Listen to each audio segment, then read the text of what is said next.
মহাবিদ্যালয়খনৰ সন্মুখত থকা এখন গুটকাৰ দোকানৰ পৰা যদি সেই ছাত্ৰগৰাকীয়ে শিক্ষাগুৰুক অকণমানো কেৰেপ নকৰাকৈ এটা পেকেট লৈ শিক্ষাগুৰুৰ সন্মুখতে যদি খুলি খাইছে, তেতিয়াহ'লে দুখ কি শিক্ষকৰ?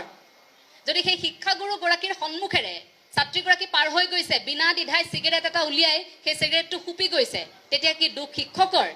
যদি ডাঙৰক সন্মান কৰিব জনা নাই, বিয়া ঘৰত হঠাৎ লগ পালে, দেখিছে শিক্ষাগুৰুগৰাকী সন্মুখত বহি আছে, কিন্তু অথচ সেই ছাত্ৰীগৰাকীয়ে এটা ৰিলছ বনাই আছে, শিক্ষাগুৰুগৰাকীক সামান্যতম এই হাস্যমধুৰ কথাষাৰেৰে সন্মানো জনোৱা নাই, তেতিয়া কি ভুল শিক্ষকৰ?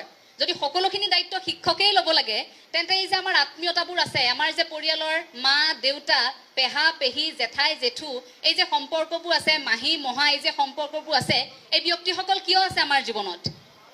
আমাৰ পৰিয়ালবোৰ আমাৰ জীৱনত কিয় আছে? আত্মীয় মানুহ আমাৰ মাজত কিয় আছে? সেই সকলৰ পৰা শিকি আচলতে আমি পৰিপক্ক হোৱাৰো এতিয়া সময় কিন্তু আহি পৰিছে। কেৱল মাত্ৰ আনুষ্ঠানিক শিক্ষা গ্ৰহণ কৰিবলৈ আহি এই চাৰিবেৰৰ মাজতে সমস্ত বুলি ভাবি ল'লেও নহ'ব, কাৰণ পুথিগত শিক্ষাই আমাক নম্বৰ কেইটামানহে দিব। জ্ঞান অৰ্জন কৰিবলৈ বা মানুহ হ'বলৈ সেই দীঘলীয়া যাত্ৰাটোত তেনেকুৱা বহু পৰীক্ষা আমি উত্তীৰ্ণ হ'ব লাগিব।